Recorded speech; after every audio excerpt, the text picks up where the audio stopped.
नमस्कार प्रेक्षकांनो, स्टार प्रवाहावरील लग्नानंतर होईलच प्रेम या मालिकेच्या आगामी भागात आपण पाहणार आहोत की नंदिनी ही काउन्सिलरला फोन करते आणि त्याला बोलते, तुमचा मेसेज मी अगोदरच पाहिला होता परंतु मला फोन करणं झालं नाही.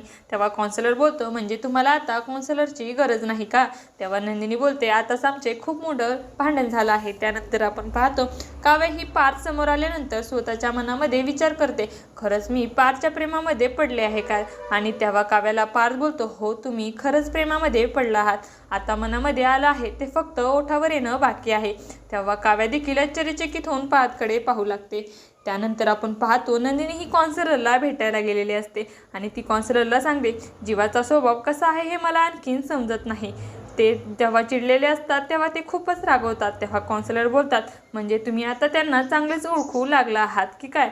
तेव्हा नंदिनी बोलते, हो आता एवढ्या दिवसापासून मी त्यांच्याबरोबर संसार करत आहे ना. एवढी काउन्सिलर बोलतो, परंतु तुमच्या संसाराला एक्सपायरी डेट आहे. आणि तेव्हा नंदिनीची मात्र बोलती बंद होते व ती अवाक होऊन काउन्सिलरकडे पाहू लागते.